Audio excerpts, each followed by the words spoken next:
Hey everyone, today I'm going to be going over my top 10 albums of 2012. A lot of brutal and extreme metal albums came out around that time, and I was really into that stuff. And I still listen to the occasional brutal and extreme metal albums here and there. Maybe not as much as before, but I still do like it. But I'm gonna start off with my honorable mentions. I have two of them here, and I'm gonna start with one: Woods of Ypres, Woods 5, Gray Skies, and Electric Lights. This is the band's fourth studio album. This was David Gold's baby. I met David Gold back in 1997. He used to work at HMV in Windsor, and I would go over there, and he would recommend certain metal albums. I remember he recommended At the Gates, Slaughter of the Soul, and that became a really cool album for me back in the day and stuff like that, and stuff like that, In Flames and some black metal stuff. He used to recommend recommendations back in the day for me, and we used to always talk and stuff. But like, what's funny is like we never talked bands or starting, playing music at all, and but our bands never played together until like 2009 in Winnipeg. We were both on separate tours for our bands, and we ended up playing on the same bill, which was like, I thought was pretty cool and stuff.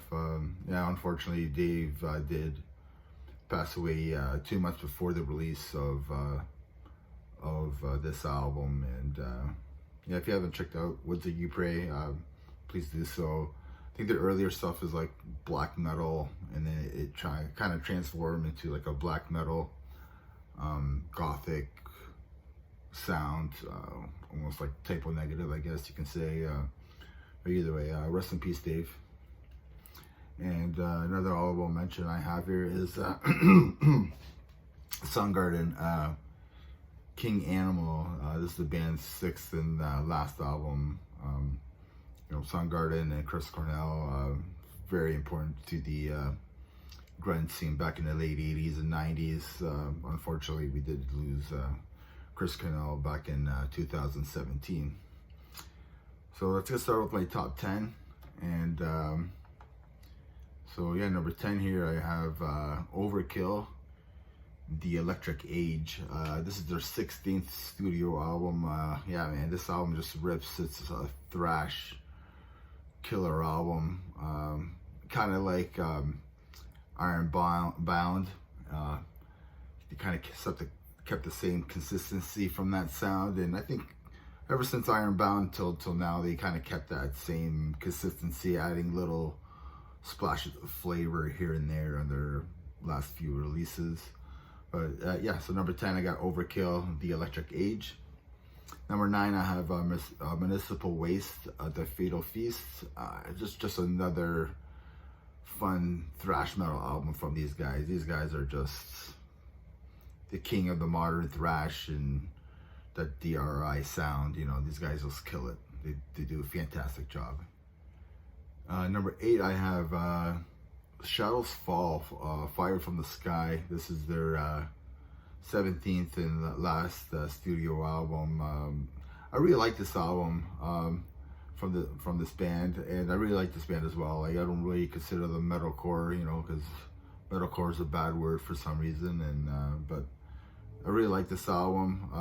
There's some thrash metal and heavy metal elements to this album, and to them in general. I think they're just really good and great, just songwriters, just really good musicians and stuff. So number 8, I have Shadows Fall, Fire from the Sky. Number 7, I have Gojira, L'Enfant Savage.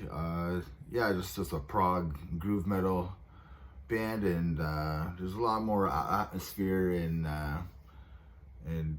the sound from this album is a little bit more approachable from their previous releases, and I just think it's a heavy, just a really solid album, for sure. So yeah, so number 7 I have Gojira. Number 6 I have Testament, Dark Roots of the Earth. I mean, what can you can't really say anything bad about Testament, man. These guys just released another great album, and this is like their 11th studio album. Gene Hoglan joined the band at this time. It was supposed to be Paul Bolstaff, but apparently he got injured. I think they even tried out Chris Adler to even play on the song. I think he did a song. I forget which song that he did, but it is released on Spotify and stuff like that. So, but yeah. So number 6 I have A Testament, Dark Roots of the Earth. Number 5 I have Dyscarnate, and So It Came to Pass. This is a technical death metal band with some elements of groove and some breakdowns. It's a 3-piece band from the UK, formed in 2004. If you like stuff like Dying Fetus and Decapitated, these guys kind of put the two together. I mean, I really like this band, so go check out this album. I'll probably put a link to one of their videos if you haven't heard this album. Yeah, it's really brutal, but like in a good way. It's still catchy. It still has its earworms in there and stuff. So number 5, Dyscarnate, and So It Came to Pass. And number 4, speaking of Dying Fetus, I have Dying Fetus, Reign Supreme. It's the band's 7th studio album, and it's just a brutal haymaker of an album. Brutal death grind at its best, man. These guys just, these guys bring it all the time. I think this is my favorite band from the band. It's just so tough. It's so brutal, but so good. So yeah, so number 4 I have Dying Fetus, Reign Supreme. Number 3 I have Cattle Decapitation, Monolith of Inhumanity. This is the band's 5th studio album. Travis Green and company, Travis Ryan, sorry, and company delivered the goods on this album. You can hear Travis is starting to do the goblin vocals a little bit more, and other animal-like sounds. This band just plays intense death metal with quick changes and punishing riffs. Just a fantastic album. And the new album just came out, and it's amazing as well. So number 3, Cattle Decapitation. Number 2 I have Cannibal Corpse, Torture. This is the band's 12th studio album on Metal Blade. Yeah, just a kick in the teeth with salt. I mean, grindcore screaming at you with songs like Demented Aggression and a handbagger like Scourge of Iron, man. Just so brutal, so brutal. Awesome. And my number 1 is Meshuggah, Colossus. This is their 7th studio album, and this is one of the best bands out there, man. These guys are so good. One of my favorite bands. I saw them back in Detroit supporting this album. One of the best live bands I ever seen, and this album is just pure. You're not gonna soar after. So yeah, number 1 is Meshuggah, Colossus.